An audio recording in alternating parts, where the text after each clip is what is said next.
27 years. That's how long I've studied English. 21 years if you exclude my early childhood.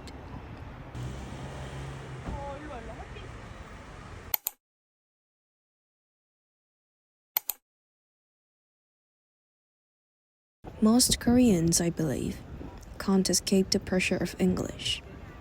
In today's society, being bilingual is considered the baseline, and there's even growing demand for proficiency in a third language.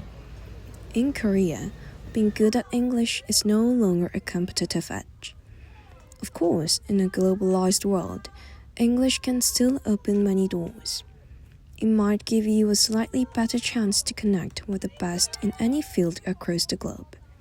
But then, what does it really mean to be good at English? When it comes to language, I've always said I was just lucky. Thanks to my parents, I had a chance to live abroad between the ages of 10 and 12, a period that many linguists say is ideal for language development. That's how I acquired English more easily and quickly than most. When we returned to Korea, my parents didn't want me to lose what I had gained, so they sent me to an international school following the American curriculum. That background made me, as an adult, someone who spoke English better than the average Korean. I was lucky. But was it easy? Absolutely not. Like many Koreans, I went to English academies back home, but once I was abroad, I could barely say a word. I failed the entrance exam and had to repeat a grade. I couldn't speak or understand what others were saying, and naturally I became the target of ridicule. I remember wanting to tell my teacher that the other kids were making fun of me, but I didn't know how. So I held it in all day and finally cried when I got home. Coming from a system where I only ever had to solve multiple choices questions, I was shocked to see open-ended tests. I still remember the first question on one of those exams. Define the word in English. I ended up turning in nearly blank papers in every subject. After that, I began highlighting everything in my textbooks until the pages nearly tore, memorizing them word for word. 3 months later, everything slowly began to fall into place. Because I was just a child who didn't know any better, the rest of my life there was spent happily, and I eventually returned to Korea.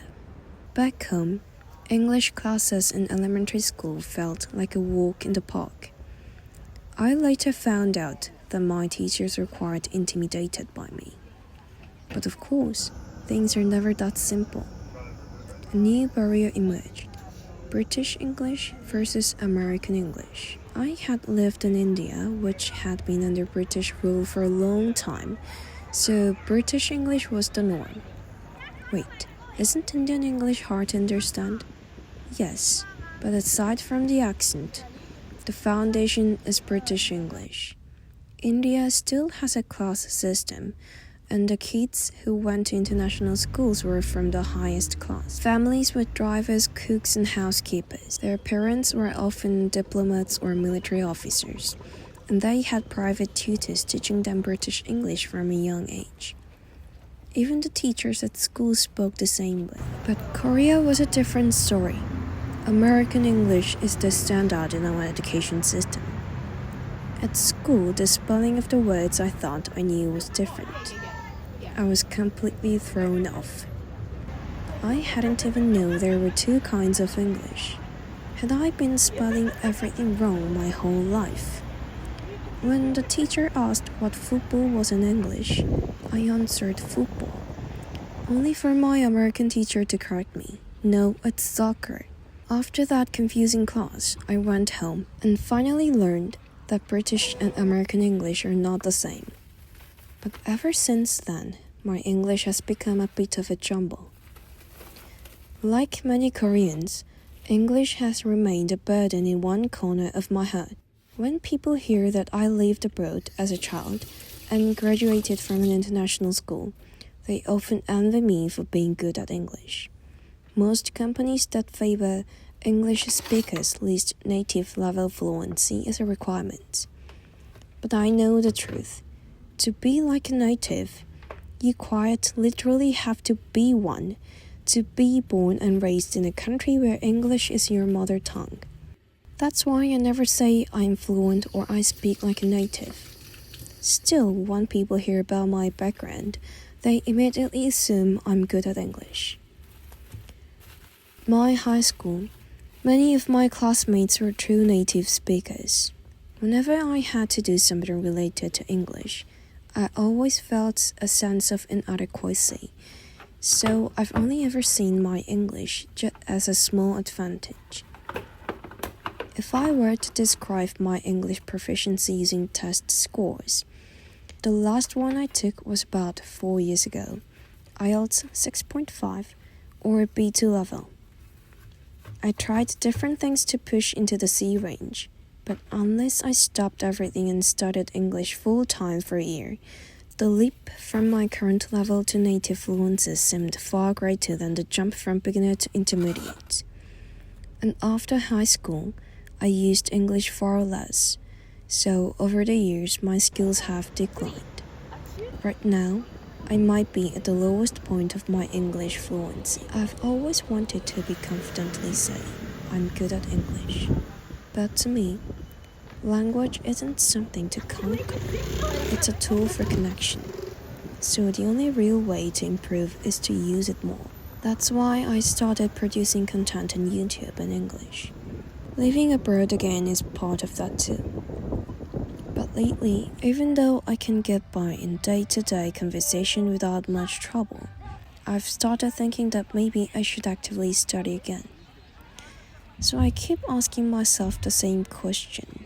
Who decides what it means to be good at English?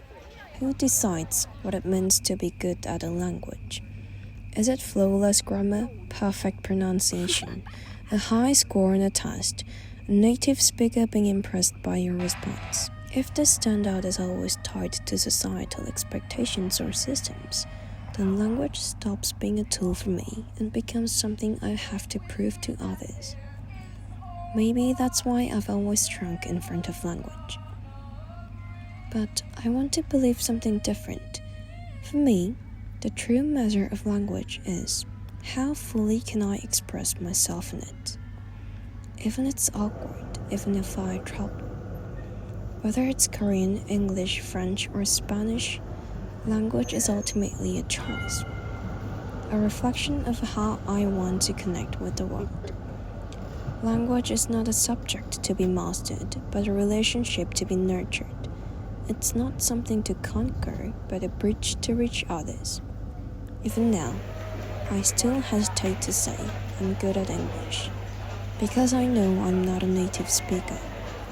I know my limits better than anyone, but I also know this. I can tell my story in English. And I believe that one day, a word I say full of sincerity might reach someone's heart. Maybe the real benchmark of language isn't how close you are to sounding native, but how far your story can travel. And from the moment you start measuring by your own standard, language is no longer a burden, it becomes another possibility within you.